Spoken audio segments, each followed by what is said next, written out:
Welcome to the Way She Leads podcast, where we integrate strategy, intuition, and real life leadership so that you can create impact with more joy and ease without pushing, proving, or burning yourself out. Hi, I'm Megan Akatu, former corporate leader turned transformational coach, and I help women feel fully alive in their purpose in a way that ripples out through every area of their lives. If you've ever felt like there is a better way, you are not wrong and you are not alone. Each episode brings you conversations with experts and real leaders sharing tangible and holistic practices to help you lead your life in a way that actually feels good, not just looks good on paper. Welcome in. Today on the podcast, I'm here with Laura Saldivar Luna. She is the founder and CEO and a transformational coach of Piñata Possible. Laura is also my business bestie, and I spend a great deal of time with her. I'm so excited to have Laura here. Welcome to the podcast. Thank you for having me, Megan. I'm so happy to be here. I met Laura while we were in our coaching school.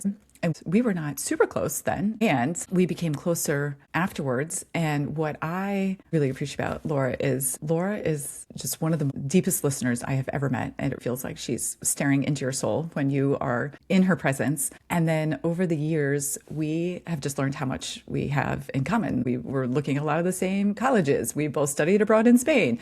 We're both human design projectors. Our kids are about the same age. And so over the years, we have become closer and closer. And they say that you are the sum of the 5 people that you spend the most time with. And mine is my husband, my 2 children, my sister, and Laura Saldivar Luna. I'm so happy that you are here today. You tell us about how you became the Laura of today. Oh my gosh. Well, I became the Laura of today by being the Laura of yesterday. And many yesterdays all compiled together have added up to make me the Laura of today. And while that sounds fairly simple, yesterdays all combined included lots of ups and downs, lots of difficult lessons learned, lots of moments of joy. And so it's that entire journey, the ups and the downs that I've learned in the collection of them have made it possible for me to know the things, share the things, be the person that can show up in support of others who are navigating the ups and downs of their own lives. And to give a little more detail to the ups and downs, I grew up in San Antonio, Texas. I live in the same exact neighborhood where I grew up, just a couple streets over from my parents, a couple streets over from my grandmother. And so it's a very full circle journey that brings me right back to the place that I started. But the journey was winding. I was the first in my family to go to and graduate from college. I went to college in Washington, D.C., so very far from where I started. And that was a really big family goal for us to have the adventure of one of us going to college, and then my sister went to the same college. And so it was the journey that our family got to take together of watching a breakthrough for the next generation in terms of educational outcomes. And then from that journey, I then built a long career in education. I started off as a classroom teacher. I worked for many years for the education nonprofit Teach for America, where I went from the entry level of the organization to the C-suite by the time I completed my long career there. So education has always been a really, really big part of my journey, whether I was leading the classroom, receiving the learning, holding the space in a group for us to learn collectively. It's been a really, really big running theme in my own life, and it's something I really value. Husband and I value for our kids as well, is how can we have what we know be a gift to ourselves, but also a gift to the world. Love that. How we became closer was after we were done with our coaching program, there was another program, and you had to be a certified coach, and you had to create your accountability group before you signed up. And so I had reached out to a few other coaches in our program and said, hey, do you want to do this together? And then we were then on a weekly Zoom as part of our accountability group. And when you are an entrepreneur, no one tells you this, all of a sudden you get bombarded with messages like you have to do it this way. You either have to work with organizations or individuals. You can't do both. And you need to have one clear message. And Laura and I were fairly new entrepreneurs navigating both the organizations and one-on-one coaching. And we were both doing it pretty well, even though the world was telling us we couldn't do it that way. And that was what we bonded over. And so then we started chatting more often and even talking about how do I approach this client? Like, what do I put in this proposal? What do you remember from that time as we were becoming closer? What I remember from that time best is that we were in this weekly check-in and this daily practice. And so we got into a rhythm of holding each other accountable for, have you done your practice today? Have you done your practice this week? How did your practice go? And it was really beautiful because the technique we were learning we were really just starting to apply that technique to building our respective businesses. And since we were on a similar timeline, early stage of growing our coaching practices, the day-to-day practice of whatever techniques we were learning was actually the practice of business building. And so as we were following each other's journeys, it started to become an opportunity where we could compare all these notes. And I started to feel less alone. I started to feel less wacky in the challenges I was navigating. It's like, oh, thank goodness I'm not the only one who's asking this question. And I remember so vividly, one of the things I love most about you, Megan, is that we can ride the emotional roller coaster together. It's like some days we're like, top of the world, this is all working out great for us. And some days we're like, I'm not sure about this. Maybe I need to go in a different direction. And it's just all so welcome as part of the roller coaster of building something that's never been built before and building it in our own way, despite the world trying to tell us, well, here's the way you should build it, or here's the way you must build it, or here's the best practice that's worked for everyone else. We're finding our own way. And so to be able to take all the techniques and still be emergent, I found you to be just such an amazing partner in doing that day to day to day. And that's continued on for us now all these years later. Yes, I am so grateful. And what I felt in that moment was, right, the world was saying, like, trying to shove us in the box. And you and I were like, nope. And I think that will be very obvious as we continue to speak about like our resistance to being shoved into a box and like how that has served both of us in different ways. And so, Laura, when I think about you, I feel like you have a very strong sense of self-worth. And I see it come up over and over again when you are walking into very complex organizations and you're like, I see it. I see how I'm going to string, all the various things that this group needs. I feel good about how I'm going to do it. This is the pricing that I'm going to set. And it feels like it doesn't seem to throw you off from my perspective. You stay true to yourself through that whole process. And I would love to hear from you. Do you consider it self-worth? What would you even call it? Is it self-confidence? Is it self-love? And was that something you always had? Or how have you built that over time? Oh my gosh, I love hearing you mirror that back to me, because you experiencing me as someone who has a lot of self-trust or self-love or self-worth, that is a reflection of a desired state of being that I've held for a very long time. And so you offering that back to me helps me see that is here now. That is here now. That's part of who I am. And so thank you for offering that.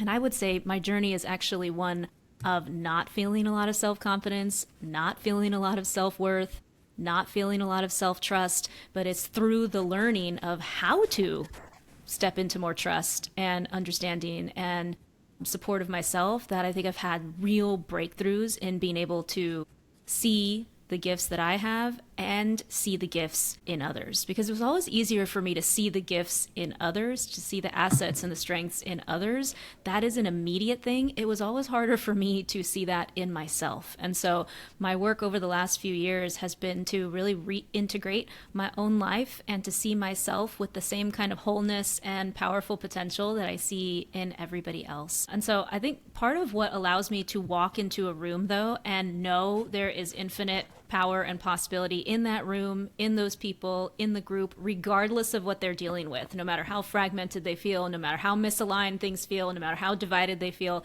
I can see that potential in them because I have just seen time and time again what happens when you hold up a mirror to people. In much the same way you just did for me, Megan, like when you hold up a mirror to people and you allow them to really sit with themselves and see themselves, all of the tough armor begins to crumble and fade away. And then people are left with seeing an interior of themselves and then seeing how that interior version can be more fully integrated.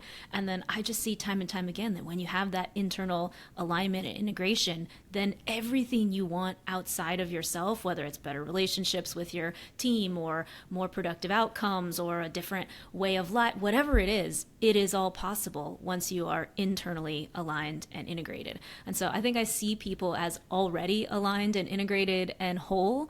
And so that just allows me to see for them the possibilities that oftentimes they have yet to see themselves. And so being able to see that for myself has been a bit of a journey, but now I feel like I have arrived. And part of it is just like we talked about before, a bit of a daily practice. Can I be in a daily practice of restoring and returning to trust of myself when it slips away? Because it will slip away. And part of my work is to reground and recenter in the trust that's always here now. So powerful, and so powerful to be that mirror for other people. But then I'm also hearing you say for yourself as well. And so what is part of either like your daily or weekly practices in order to cultivate that self-love and self-worth within yourself? Some of these practices for a very, very long time and didn't know that they were practices. One of the practices is to go and witness nature.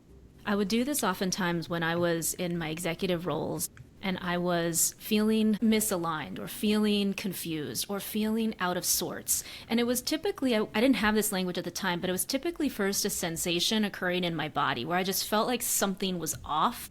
And I would tell my team members, I'd say, I need to go ground. I would actually call it, I'm going to go to the ground right now. And that would mean one of two things for me. It would mean, one, I'm going to go into nature and actually look at a tree or put my feet in the dirt or something that brought me back into the majesty, the magic, the oneness of nature so that I could feel part of something that I know has its own cycles, ebbs and flows, and will work always over time if you allow the cycles to flow. So that was the first way I would ground. The other way I would ground would be to go into a school. Because I worked in an organization that was focused on educational excellence and equity for students, oftentimes students that historically had been underserved in schools and communities that had historically been underserved. If I was doing work that felt too far removed from the ground, it would often lead me to that feeling of feeling out of sorts, misaligned, or disconnected. And so when I would go to the ground, I would go into a school, I would go see and observe our teachers in action with students, I would witness the learning that was unfolding, I would speak with principals, I would connect with people who were doing the work on the ground day to day, so that I myself could be refreshed on the true experience, the true needs, the importance and the worth of that. And then that would allow me to step back into my leadership role to make whatever decisions, make whatever financial asks, make whatever vision clarifications I needed to make in order to keep the direction of the organization sound and strong and steady, because then I had the grounding that I needed. So I think those grounding practices can be very micro practices, and they can be part of a regular routine. And they certainly were for me as an intentional practice, and then sometimes they could be a reactionary practice as well. If I just felt out of sorts, I'm like, nope, now is the time to ground before I do anything else. That is what I do as a first order priority. I love that. And I'm sure, the teachers appreciated, right, having senior leadership there. And I love that even as regular practice of all senior leaders. Let's get back to the ground, to what we're here to do and what our mission is. So there's just so much that goes both ways for you and for them. And did you always know that nature was grounding for you? Was that something you did as a kid, or is that just as you moved up, there was bigger decisions to make? You just found that as a practice that supported you? I think as a kid, I found nature to be a place to play many sports as a kid growing up, but I did play a lot of music. And so I was in the marching band, and so I would have the experience of playing music outside and watching how the music would resonate for a big audience and how you would string together different sounds so that they could have a larger collective resonance and a larger reach to be able to reach out to those who are there to witness the music and experience the music. And so I think I had these experiences outside that allowed me to feel there is something bigger here when it comes to who I am, what I'm creating, what people are creating together. And so then I started to observe nature a bit more. And this really kicked in as I got older. I remember I did, as you mentioned, we both studied abroad in Spain. When I studied abroad in Spain, that was a very disruptive experience for me, positively disruptive experience, because I got to see a totally new worldview immersed in a culture that really prioritized slowing down, deep conversation, and taking in the external environment, and then being in deep relationship within that environment. So in the same way I got to, as a kid, see like, oh wow, things go bigger, I got to see in Spain, things get more intimate, things get more connected, things slow down. And so here we are in these outdoor cafes, or here we are in this rustic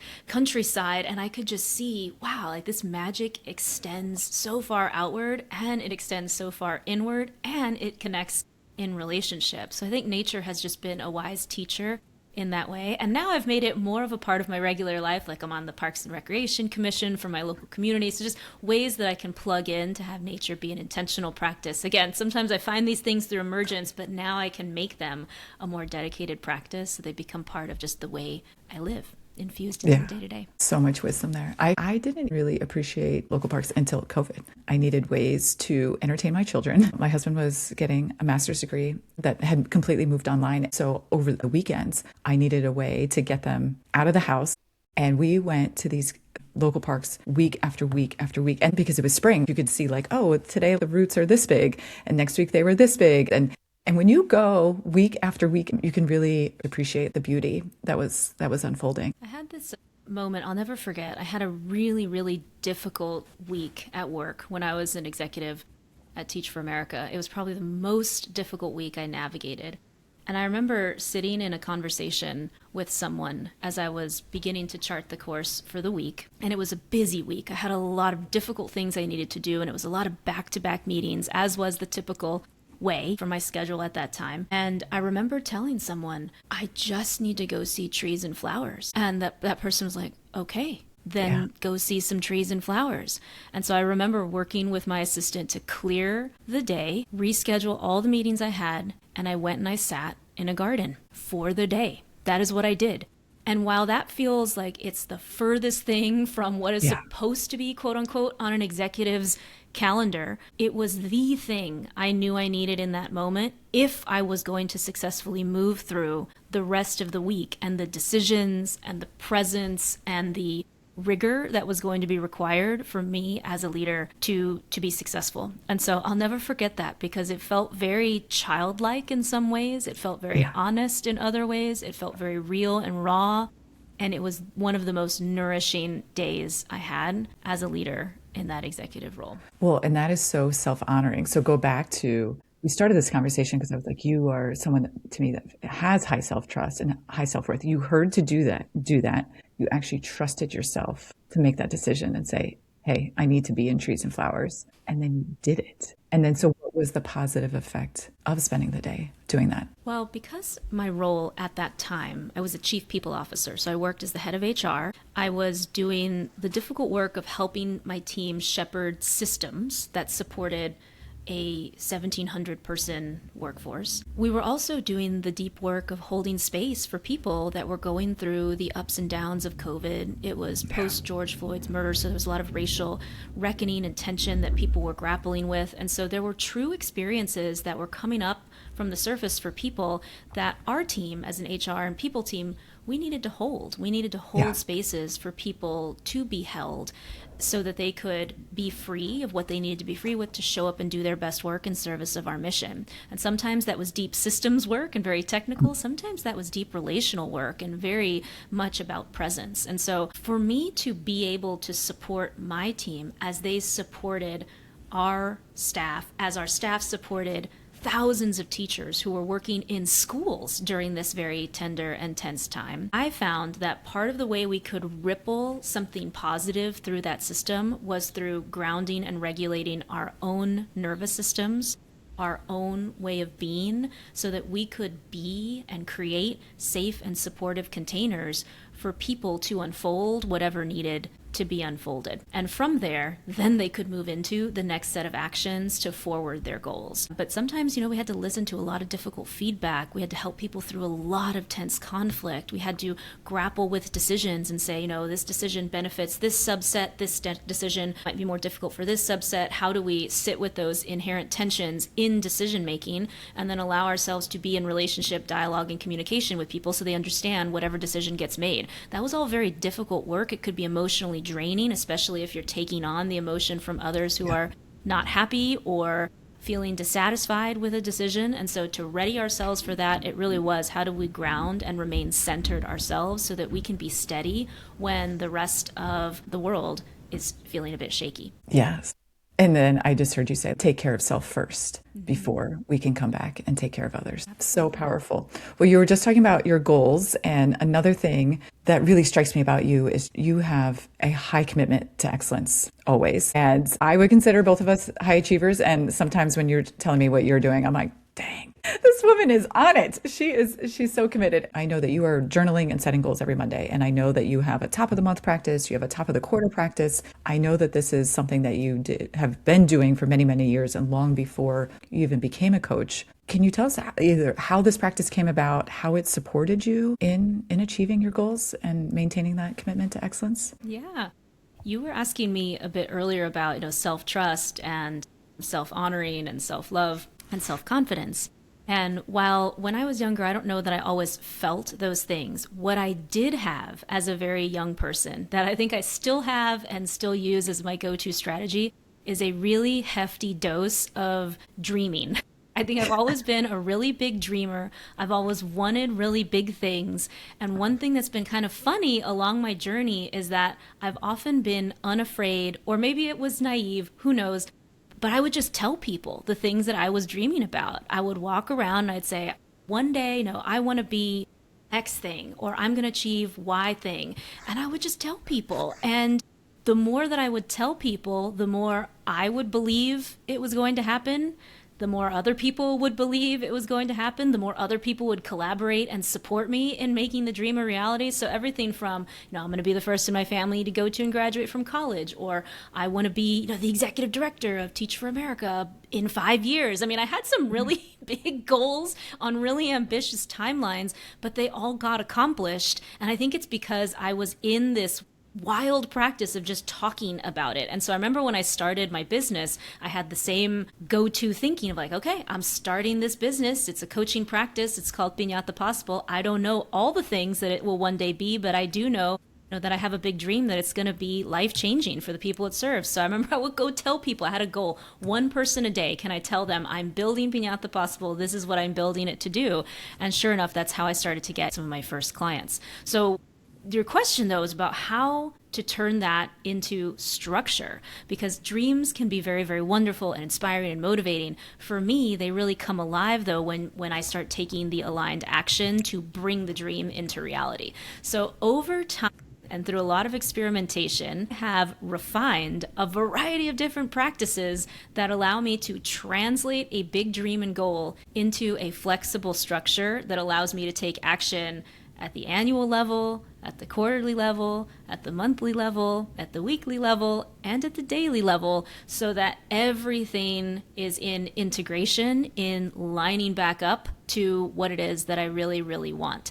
And that started during my executive leadership days because I had to have clear priorities in order to choose where I wanted to allocate my time. So over time, I got to refine a lot of these structures for matching my calendar to my priorities, matching my organizational budget to my priorities, matching my decisions to my priorities. But what was the common thread is I needed to have priorities in order to make any of that alignment work. So the same is true now as I lead my business is what are the priorities, what matters most, and then how do I give myself enough structure to be able to support those priorities, and how do I ensure those priorities are not like what people say I should be doing, quote unquote, but are actually what I want to be doing and line back up to the dream. And where does all of that clarity come from? A lot of people, they're so busy.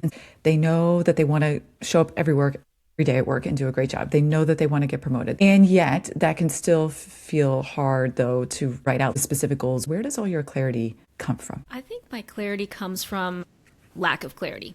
I know it sounds a little bit funny, but when I am in lack of clarity, which is a very normal and human experience, I use that as the cue to my brain and body. Now it's time to go get the clarity. And so oftentimes I think many of us leaders, we just stay in the default state of, well, I'm confused or I'm unclear or I'm uncertain and it's unknown and that feels scary. So we just kind of dwell there and stay there and accept that as it must be that way. When really we can slow down and say, okay, if I take 5 minutes to just ask myself the question, what matters most right now? From the lack of clarity, I can build that regrounding and then the redirection as needed to be able to refocus my efforts. So I've been using this example recently with the clients that I work with, but it's this idea of recentering. So, I talked a little bit earlier about grounding. Grounding for me is the same practice of recentering myself, bringing myself back to the center of what really matters, what are my values, what matters most in this instance. And it's very similar to being in a Google map. And so if you go to Google Maps and you type in your destination A, it'll chart your course for you. And then there's a button in the bottom left-hand corner that says recenter. And you press that button at any time during your journey to bring the map right to where you are. And it'll zero in on this is now your precise location. Maybe you took a wrong turn earlier, or maybe there was a detour you didn't expect, or maybe, you ended up stopping for coffee and so, didn't account for that, taking you off a matcha latte. A matcha latte. And so whatever the off-track experience is, you can always recenter yourself and just bring yourself back into the now. Where am I now? I can still get to where I'm going. It just may be a different path, a different route. And I think the same is true in leadership. The more we can recenter ourselves, we can then get to our desired destination much more efficiently, much more effectively, and much more safely, in a way that also brings people along with us. And I think leaders sometimes think if I take the time to recenter, reground, it's going to slow me down. I find it to be the opposite for myself, for the leaders that I coach. If you take the time to recenter, you speed yourself up because now you know exactly where you are, you know exactly where you're going, and you can remap the route accordingly instead of just going this way, that way because you're confused and you're not quite sure where you are or where you're headed. That is such a clear analogy. So thank you for sharing that with us. And when you were saying, what is the greatest priority right now? Where am I within getting to this priority? That takes a huge amount of self-awareness. I'm committed to working through this uncertainty. And in order to do that, I need to go back and meet myself, sit in that uncomfortable feeling, and then move forward. That is something that I think over time I have learned. That's not necessarily a natural gift that I began with. Over time, I have learned how to set priorities and how to ensure those priorities align to what it is that I really want. And there are a couple of tricks that I've learned for this that have helped me because this was not, again, an easy practice. It wasn't a natural practice. So I had to be in a concerted effort to learn how to do this.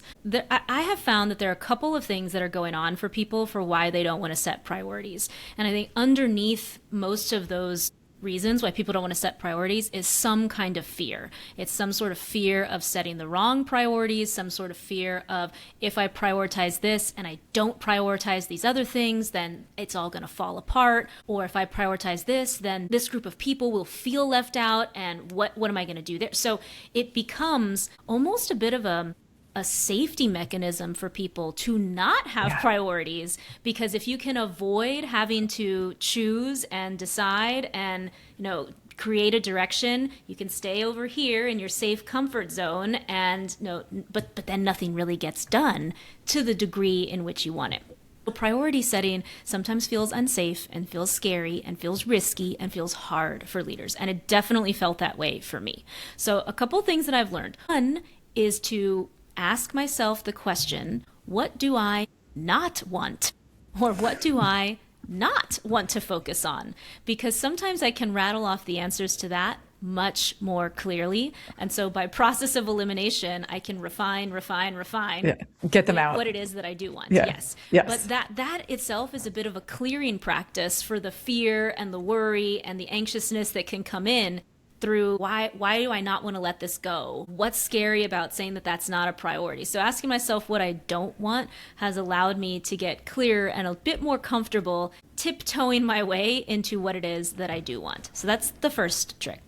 The second trick is to remind myself that to say what it is that I want out loud, to say that something is a priority, is actually historically has not been safe for certain people in our society. If you come from a historically excluded or marginalized group and you exist in a history of oppression and oppressive systems, to declare out what you want may not have always been an option for you and for your ancestors. And so there is a very natural, embedded, again, human experience to say, then let me guard myself. Right. Let me guard my safety and security. Let me keep close what it is that's true for me, because expressing it might cause a risk to me, to my family, to my community. So over time, many of our wise ancestors and what we've inherited from them have caused us to say, let me hold what I have within, just to normalize that and say, hey, that may be why I feel this default human tendency to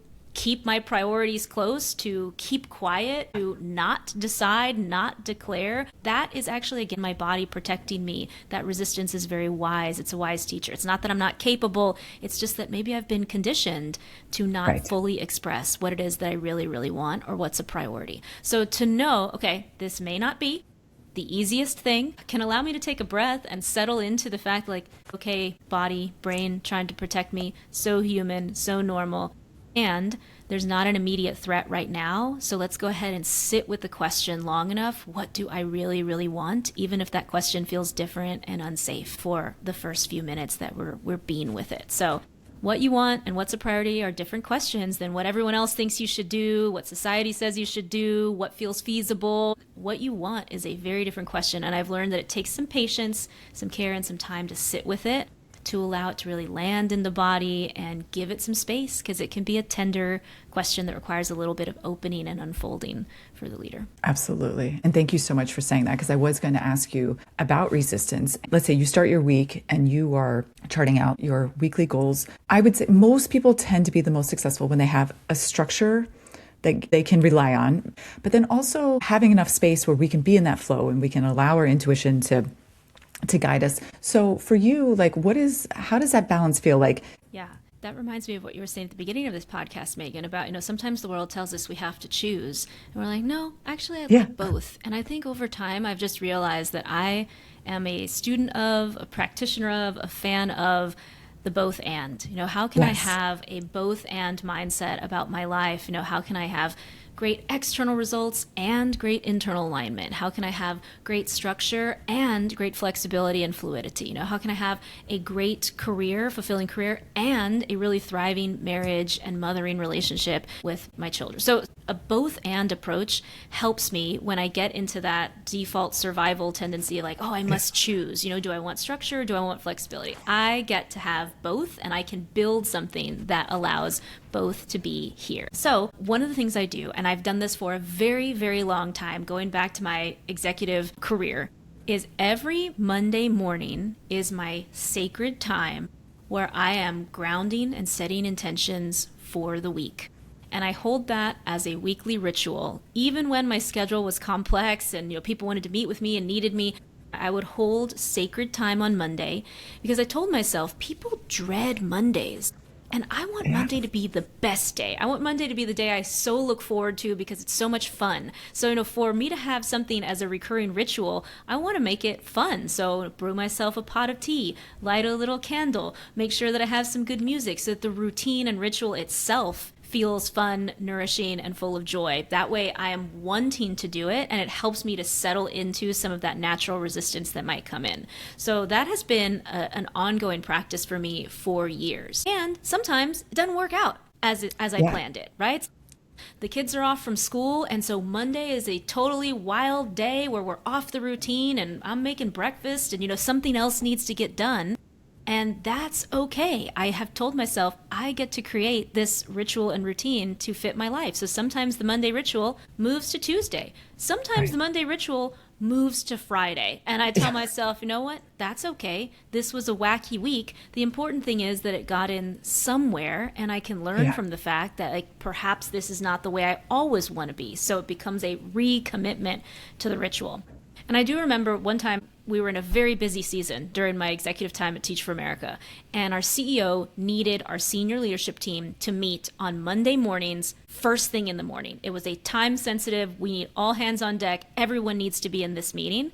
And I remember thinking, oh, that's right in the beginning window of my sacred Monday ritual. And I get to do both. I can show up in support of my team and colleagues, complete that meeting, and still go into my ritual after that, as opposed to, well, I've lost the ritual, it's all gone now, let's just give up on it, and now I've abandoned the commitment. So I think holding the structure with enough flexibility and care to know it doesn't matter if it's perfect. It matters that it's a practice and that I recommit to the practice in an ongoing way. And so far that has allowed me to stick with it for years and to have it be part of a place where I now stack other things that I want to incorporate into a routine because it's such a solid and anchored part of the way that I live. Yes. Well, thank you for sharing that with us, because the structure is important. And I know sometimes I buck against the structure. So what I'm hearing you say is just even like a lot of compassion and grace, that sometimes it's going to look different and then we can always recommit. Would you say that this practice has been the most supportive practice in helping you get to where you have been and where you're going right now?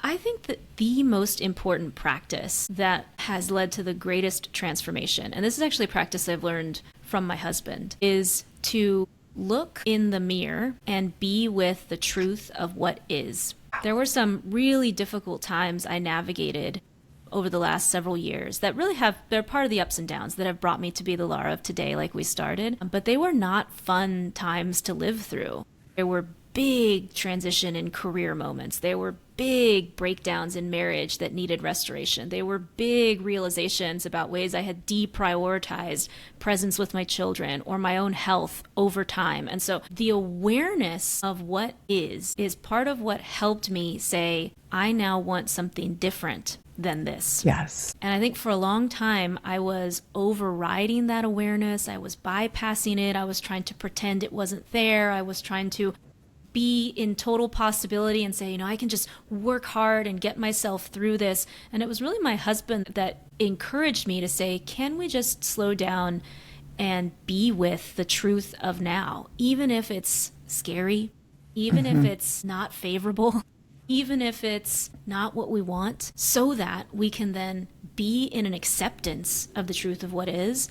And from there, we can create whatever it is we want. And that, for a while, felt scary and risky to me to be with that level of truth. Yet, it has been the most powerful practice that has opened up a more authentic pathway of possibility, because I can really say, okay, this is where I am right now. Doesn't have to be a problem.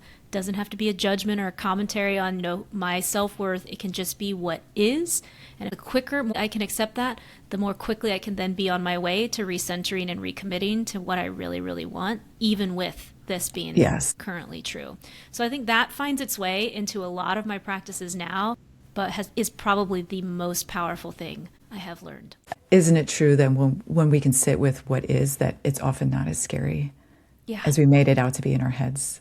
Yeah, you're exactly right. And that is honestly what I had been doing as a default conditioned behavior, was bypassing and overriding the truth, making the truth way scarier in my head, inventing all sorts of stories, spinning out, spiraling out into those stories, avoiding things.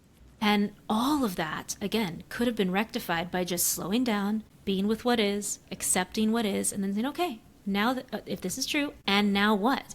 And so this is why I tell leaders, who are wanting to move big, ambitious outcomes forward, that slowing down, recentering, being with what is, and then getting clear on what you want and the priorities and creating the structure that align to it, that is what speeds up your progress. That is what gets you not only the results you want, but better results. Yes. And so people think it's going to be slow, it's going to slow them down, they don't have the time for it. But really, if you can clear away all that mental clutter that's dragging you down because you're spinning out into stories that are just not true, you save a bunch of time. And you're a lot less exhausted, and you have a lot more joy in the journey. And slow is smooth, smooth is fast. Smooth is fast. And then it's easier to accelerate. And everything that you just said there actually really connects back to the self-awareness that we were talking about, even in the prioritization.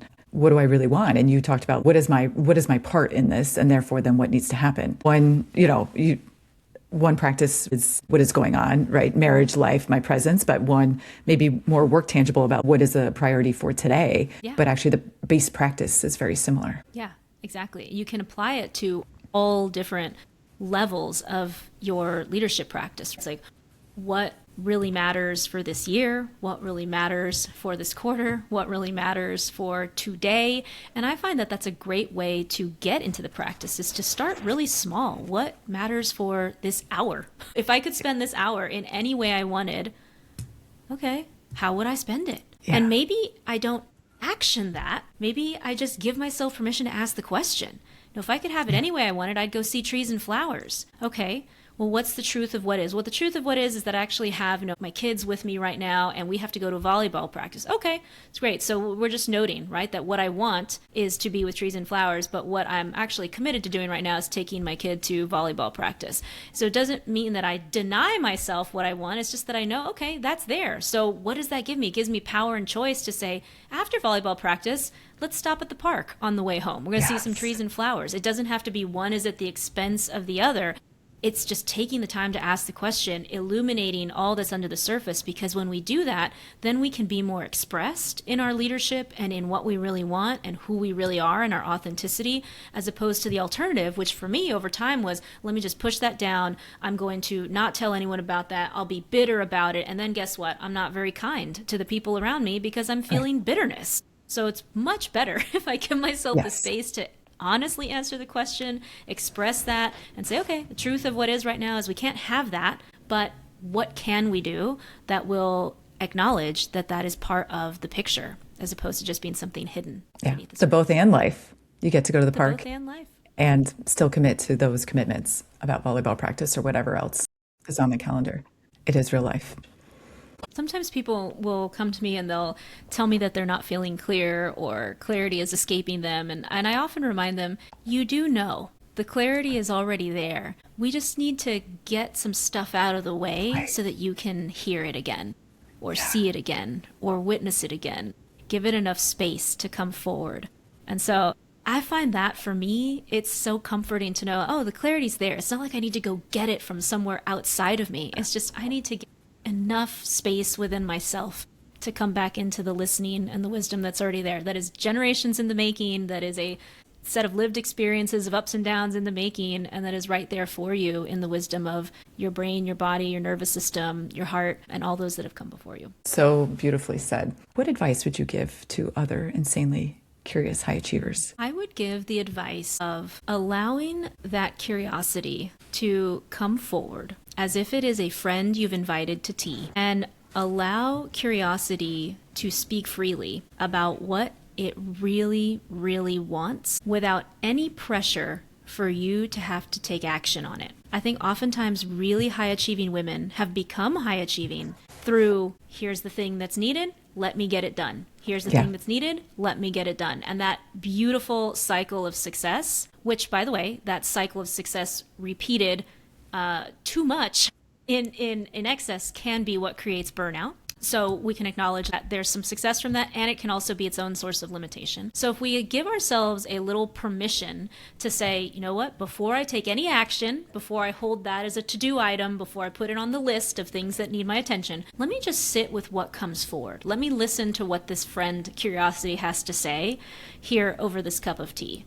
And really let it speak its truth. Because if we don't have to action any of it, then it can say the wild things to you. It can say, well, what we really want to be doing is starting a ranch where we have Welsh corgis and a tea bar. And we're serving hot tea to the people who come and play with the corgis. Yes.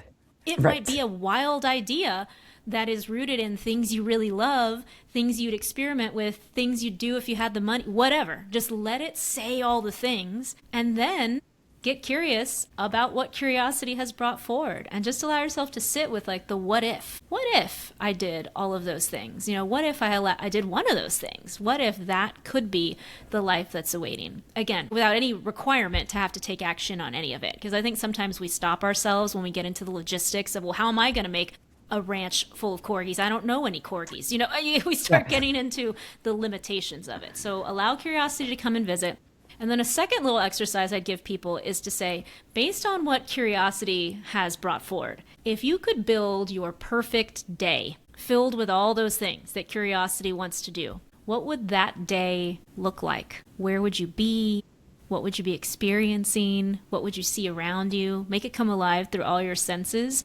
And then just get a little picture of possibility. I call these pictures of possibility, of what that life could look like Again, you don't have to take action on it, but just get it in an image and see, does that appeal to you? Do you want to try something like that out? And if so, then you can invite yourself to say, well, what's one thing I could try if I wanted to?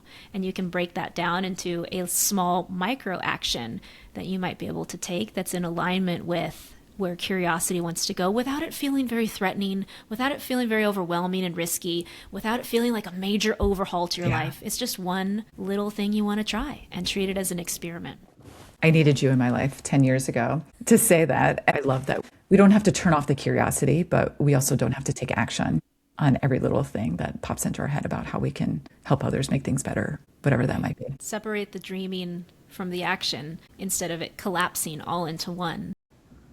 Even separating the to-do list from the action instead of collapsing it all into one, and allowing all the things to get on the list. Very practical. Let all the things get on the list. Doesn't mean you actually have to do them all. Just see what you're working with. Right. Get all the colors on the table before you then choose which ones you want to paint with, color with, play with. I said when we first got on this podcast, you have some of the deepest listening that I've ever witnessed. And how have you cultivated that level of presence? Well, thank you for saying that about my listening. I really do love to listen. And maybe this comes from having grown up around a lot of music and playing music. Because when I was in the band, it's funny, I'm recalling this now, but when you're playing in a collective, there are moments where you're making the sound, and then there are moments when you're taking rest, and others are making the sound. And to be able to listen for the cue for when it's your turn to come in, and knowing when it's your cue to exit and be silent, is actually part of what I think I was learning when I was just a kid in band, trying to get out of PE. Honestly, listening to people, I am hearing the words that are coming out of their mouth, but I'm also hearing what's not being said, what's not in the conversation. And I'm also listening for what their body is communicating. What is their posture saying? What is their face saying?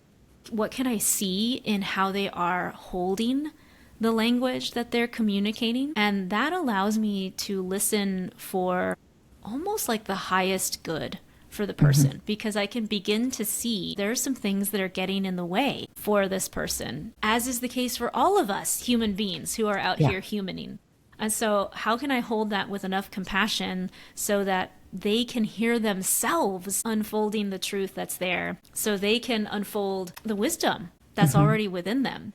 And I find one of the things that I'm often doing as a listener is just saying back to people, here's what I heard. I heard you. You were heard. You were witnessed in that. And that has a very comforting feeling for people to know, okay, wow, yeah, that's my truth that I just spoke, and that truth was received. That truth is now being spoken back to me. So then people hear their own wise words and they're like, wow. Like sometimes people will tell me, oh, wow, you said that so well. And I'll tell them, that's just what you said. But people aren't accustomed to hearing themselves in that way. Yeah. They hear the noise. They hear the internal critic within them. They hear the criticism around them. They hear the constraint. Their body is communicating risk to them, whatever is happening. They often are not hearing their own wisdom as loudly as they could. So when I hear them communicate, I'm hearing that, and then I'm reflecting that back. And I think that allows me to say, before I ask any kind of question or offer any kind of idea I have, the first order priority is that this person just needs to hear their own wisdom said back to them. And I'm acting a bit as a mirror. And then after I've been able to serve as a mirror, when there is readiness from them, I know we're now going to start building the bridge to what they really, really want. And so then I consider myself to serve people through being a supportive bridge. Beautiful.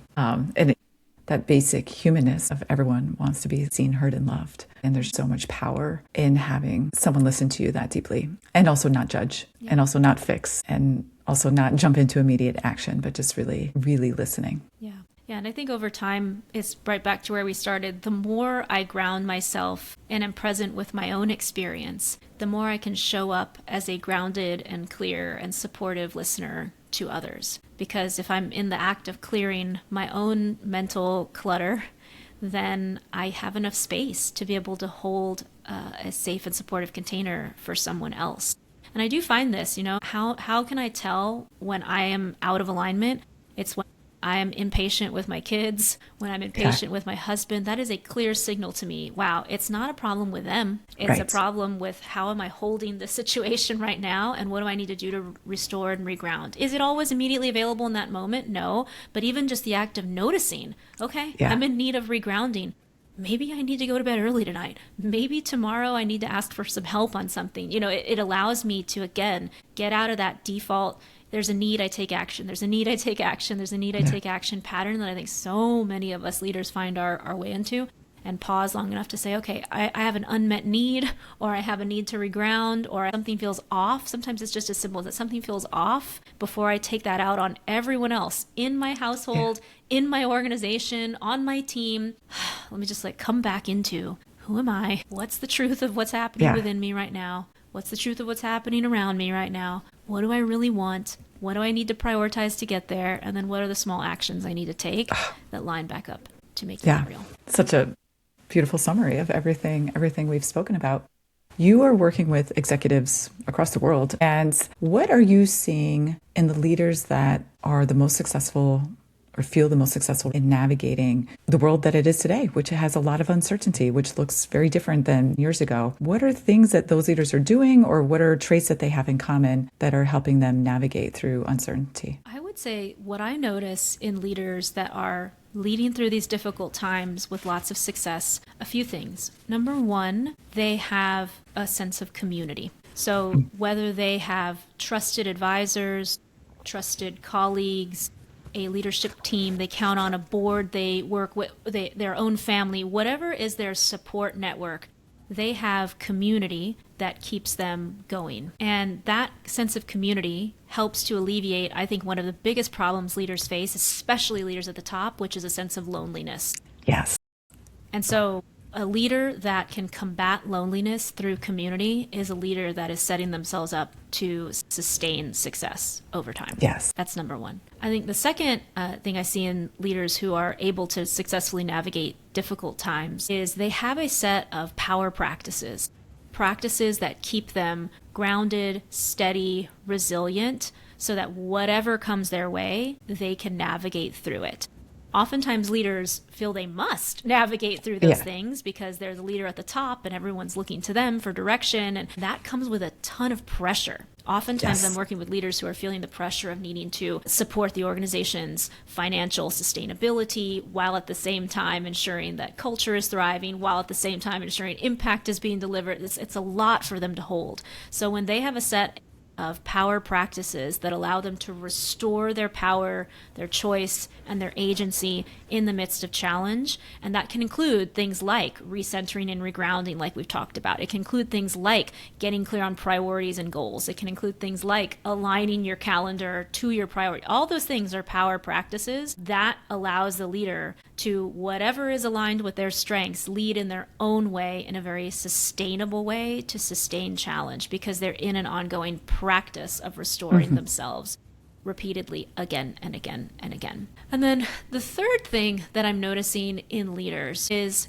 and this is a little bit radical, is there's a new paradigm coming forward where leaders who are taking rest, leaders who can take a pause, leaders who can embrace stillness and slowness, I believe they're going to usher in the next paradigm of healthy organizations. Yes. Organizations that can step out of the traditional mold of command and control and top-down authority, and we're going to force our way to outcomes. Those paradigms are crumbling, in my humble opinion. And new paradigms are getting built up that are very human-centered, that are very integrated, that can support collectives in thriving, that embrace a spirit of liberation and possibility. Those paradigms are getting built. And I think leaders who allow space for space and space for rest and slowness and stillness can see, okay, I can build something else. Even if there aren't the same kind of models that I can replicate, even if it feels a little bit risky, they are regulating themselves enough to be able to build into the unknown and into the new in a way that doesn't feel scary. It feels supportive of those that Yeah. they lead. And I think that is the new leadership that's coming, that we all get to look forward to, that we'll all benefit from. And it's going to come Absolutely. from leaders who are grounded and rested and giving themselves space to hear the wisdom within them, but also the wisdom within the people that they're leading. Yes. That changes the game when you are in that deep listening to the people that you're caretaking, the people that you're privileged enough to get to lead. Yes. Well, and the idea around rising tide lifts all ships. When this leader is rest and they're in stillness, and then they gain that clarity, and then they can come in and they're more restored, and then they can listen better. And then their leadership team feels more supportive and listened to, and then they can generate better ideas, more innovation, which then better supports the rest of the employees, which then goes back to what you said of actually achieves the outcomes that everyone wants, but it does it from a different place. That's more sustainable and more supportive. More sustainable, more supportive, more impactful, more fun, Yes. more joyful. More fun. I just see this Yes. time and time again. Like, leaders can really get back to the joy of leadership Yes. when they embrace this new paradigm. And I think oftentimes people are just scared because they don't know how. They've seen success through those old traditional models. They see those models lifted up as the only way things can be achieved. And so to be able to hold enough space for them to feel safe stepping into something different and the unknown, it's okay to not know. I think oftentimes not knowing has felt unsafe for leaders, but again, we can hold the not knowing as an opportunity to discover and to build something that's even better than anything we've ever had before. And this is where I think coaching can be a game changer, is holding enough space for people to know, okay, yeah, there's a new thing I want to go to. The landing spot is not quite clear, but I know it's there. Yes. Help me take the next emergent step Right. to get Right. closer. And like you said, something that we can all look forward to. I get so excited about stuff like that. Me too.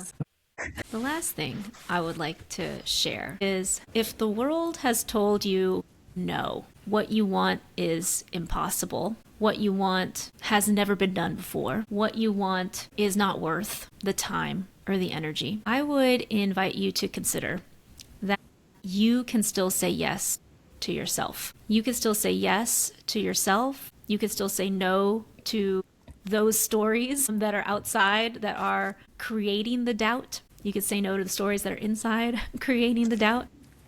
And it's oftentimes part of our ability to say yes, and knowing what we're saying yes to allows us to say the other no's we need to say in order to pursue our yes. And so if the world is handing you a bunch of no's, it doesn't mean you have to take them. It could still be a choice. And I find, as I help many leaders dwell in the realm of possibility as they are stepping out of the depths of impossibility, this is often the first little crack in the piñata where we're getting, is like, it can be another way. And there can be a yes. And that yes is there quietly whispering within. It's often what leads people to coaching. It's often what leads people to curiosity. It's often what leads people probably to this podcast of saying, I think there's something else in there. What is it? And then we learn how to listen in. So I would invite you to say yes to what's whispering within you. And also a perfect way to summarize what you do within Piñata Possible. Are you ready for a few quick fire questions? I'm ready. All right. What does feminine leadership mean to you? Feminine leadership to me is embracing the flow, embracing the ability to receive and allow things to channel forward, and endless creativity. So fun. What is the Laura secret sauce?